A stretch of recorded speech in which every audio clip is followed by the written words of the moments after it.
Cuando suene la trompeta en el día del Señor, su esplendor y eterna claridad veré. Buenas tardes, buenas noches, hermanos y hermanas. Momento de oración, momento de preparación, momento de reflexión para estimularnos precisamente a esto, a tener un encuentro con el Señor productivo y precioso. Para hoy deseo plantearos una lectura dentro del contexto de la pandemia y de todo lo que estamos pasando. La tenemos en Isaías, en el capítulo 65. Vamos a leer de momento solo tres versículos para adentrarnos, para que nos conduzcan, que nos guíen en la reflexión de hoy. Isaías 65, a partir del versículo 16, en la tercera parte de este versículo, leeremos 17 y 18, y dice así: se olvidarán los apuros de antaño, quedarán ocultos a mis ojos, pues voy a crear un nuevo cielo, junto con una nueva tierra. No rememorarán, es decir, no volverán a recordar lo de antaño, ya no será recordado.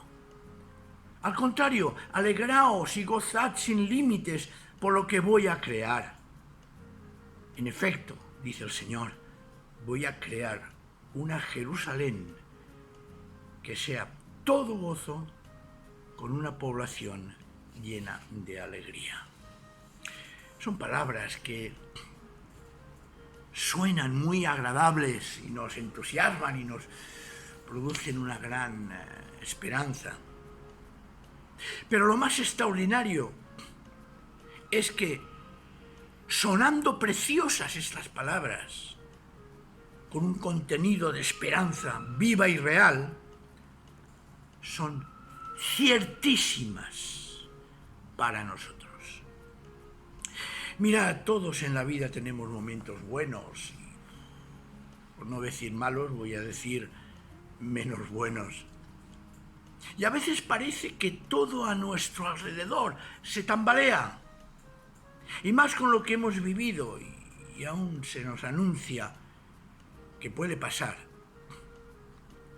un rebrote del COVID-19. Y es que somos seres que, a causa de haberle dado la espalda a Dios, vivimos con un miedo al presente y al futuro evidente. Y lo peor es que cuando aparecen personas que realmente dicen: ¿cómo es posible? Personas que estimulan al pesimismo y al temor. Algunos, hay que ser sinceros y reales, tienen según qué ambientes pseudo religiosos, quieren aprovecharse de nuestra situación de debilidad.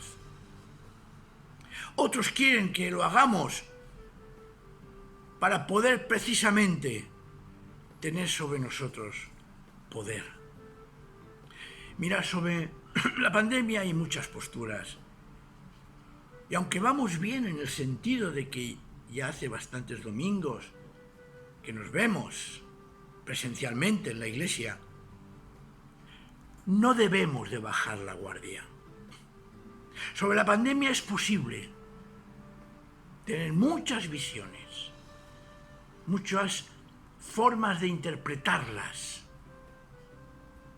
y una de ellas es la religiosa. Pero cuidado, porque sinceramente, y lo digo desde mi corazón, no sé en qué Dios creen aquellos que afirman que el coronavirus es un castigo de Dios. Y quiero preguntar algo importante a todos los que piensan esto. ¿Creemos que Dios realmente se complace y hace sufrir a los inocentes? Podemos pensar que cuando se pase el enfado de Dios, ¿volverá a ser todo como antes? Yo lo digo aquí, sin rodeos, y vosotros que me conocéis, no creo en ese Dios. Hermanos, yo creo en un Dios, pero en un Dios que no se deja tomar el pelo. Creo y hablo de un Dios que tiene en cuenta algo que a nosotros no nos gusta que lo tenga: la responsabilidad humana. Es muy fácil, facilísimo, echar las culpas a Dios de lo que nosotros hacemos mal. Es difícil, por otro lado, asumir las consecuencias de nuestro mal comportamiento. Es sencillo, fácil, casi evidente por nuestra naturaleza separada de Dios, de proyectar en el Señor nuestras frustraciones, nuestras situaciones que no queremos responsabilidad, porque no sabemos y muchísimas veces no queremos asumir nuestros errores.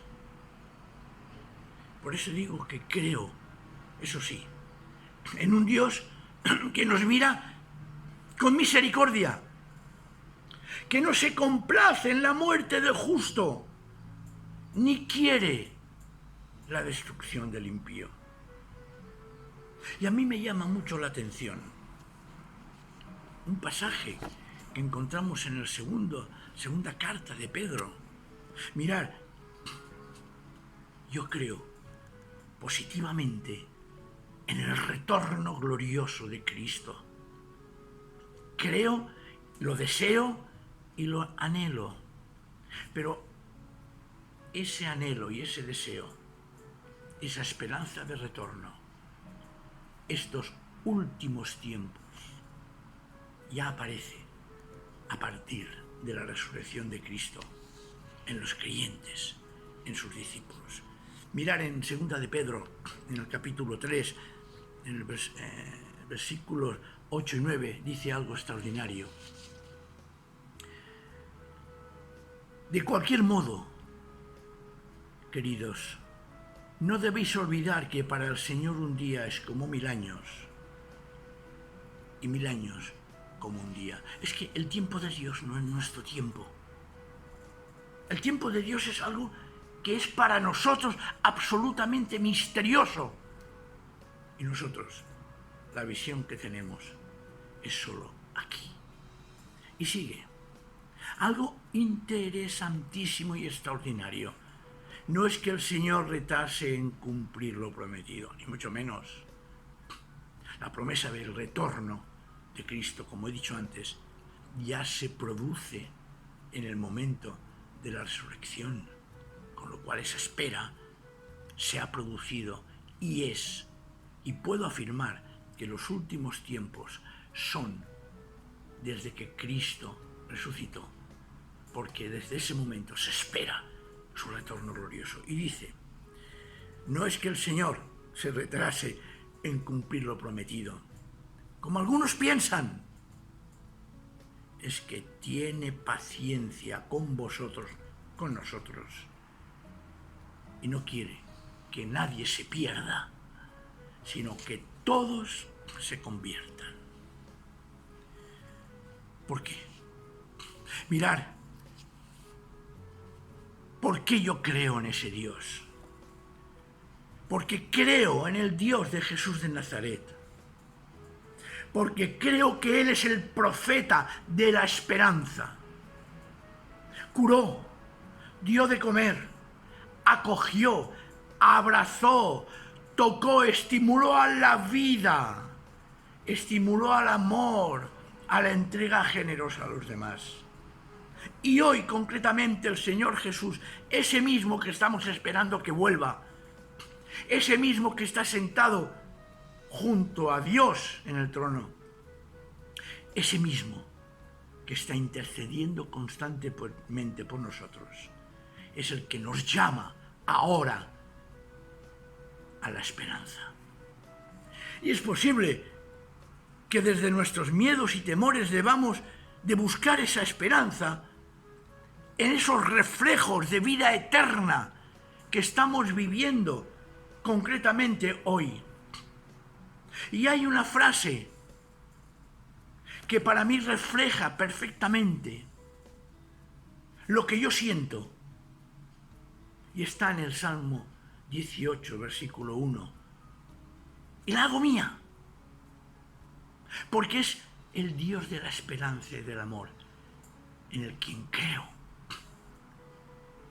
Te quiero, Señor, dice el salmista, y lo digo yo, y espero que todos nosotros lo digamos. Te quiero, Señor, eres mi fuerza. Esa fuerza que sana, que cura, que libera. Esa fuerza que trae esa visión de futuro que, como hemos leído antes, una nueva Jerusalén nos está esperando. Ese es mi Dios. Porque es un Dios que, reconozcamos, no provoca el sufrimiento de los inocentes a su capricho, sino todo lo contrario, da esperanza y da señales inequívocas, evidentes en nuestra vida espiritual, en nuestra vida personal y todo lo que nos rodea, de que hay esperanza. Y por eso, nuestra fe tiene un camino a recorrer, porque es nuestra fe la que nos invita a buscar a Dios y a vivir el amor a los demás. Sí, hermanos y hermanas, hay esperanza para aquellos que mantienen su fidelidad al Señor en medio de la crisis. Hay esperanza cuando vemos que hay personas que empiezan a pensar realmente en su relación personal con Dios y quieren arreglarla. Hay esperanza cuando seguimos reuniéndonos a pesar de nuestras reservas como iglesia. Hay esperanza cuando a pesar de todo seguimos, como hoy, en comunión. Hay esperanza cuando con lo que estamos viviendo mantenemos firmes y tenemos muy presente el texto que os he leído al comienzo de esta reflexión. Y me vais a permitir que lo vuelva a leer, pero lo voy a leer al completo. Voy a empezar al completo, porque deseo que estemos atentos y que cada palabra, que como he dicho al principio, cada palabra que suena bien, nos agrada, pero pensemos que es cierta, que es real, que es hecha ya por la fe.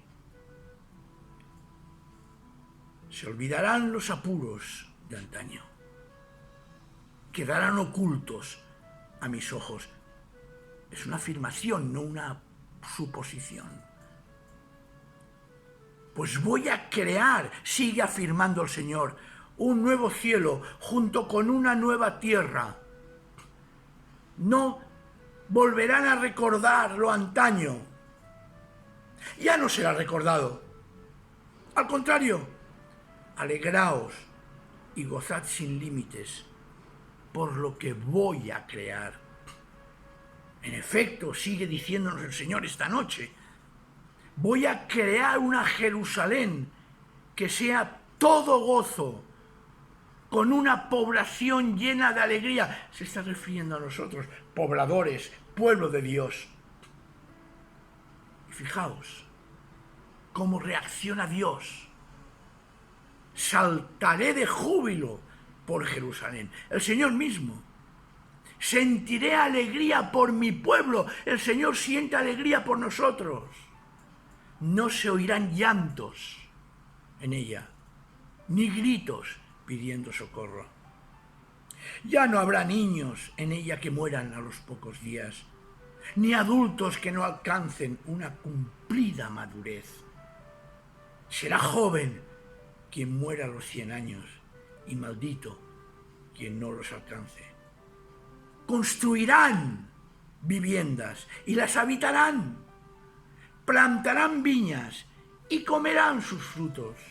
No construirán para que otros habiten, no plantarán para que otros se alimenten. Mi pueblo, dice el Señor, durará lo que duren sus plantíos. Mis elegidos disfrutarán del fruto de su trabajo. No trabajarán para que todo se malogre. No tendrán hijos para verlos morir, pues serán semilla bendita del Señor. Somos semilla bendita del Señor. Y también, dice el texto, y lo mismo sus retoños junto con ellos, nuestra descendencia también. Antes de que antes de que me llamen, dice el Señor, antes de que me llamen, responderé. Estaré aún hablando y los escucharé. Juntos pastarán el lobo y el cordero, el león como la vaca, paja comerán ambos. No habrá maldad ni destrucción en todo mi monte santo, dice el Señor. En ese Dios creo yo. En ese Dios, no en el Dios derrotista, fatalista, que, como he dicho al principio, parece que nos quieren vender, que se complace en el sufrimiento de la gente. Podemos pasarlo mal, pero no podemos dejarnos vencer. Y esto no solo por la pandemia, sino en todas las cosas de la vida. Este principio hemos de aplicarlo a todas las situaciones de nuestra vida. Quizás es posible que esto sea real, que vivamos realmente la esperanza y que descubramos esos destellos en nuestra vida. Si ponemos nuestros ojos en Jesús de Nazaret, que en medio del sufrimiento fue capaz de dar esperanza a los asesinos que lo mataban. ¿Os acordáis, no? Perdónalos, que no saben lo que hacen. Perdona a mis asesinos. Esta noche oremos para que con nuestras palabras y nuestros gestos seamos agentes de paz, agentes de salvación, agentes de reflexión, para que realmente las otras personas comprendan cómo es y qué quiere de nosotros y de ellos el Dios de Jesús. Y que al orar unos por otros nos ayudemos a esperar. ¿A esperar qué? Un cielo nuevo y una tierra nueva, sin dolor, sin lágrimas, sin sufrimiento.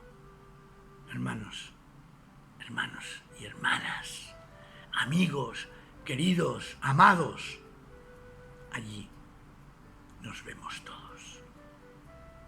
A orar, hermanos, con esa esperanza y ese espíritu del Señor. Amén.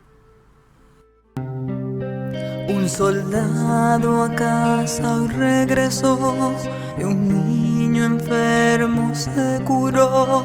Y hoy ya no hay más sombras que te cubran. Un desamparado se salvó por causa de una buena acción. Y hoy nada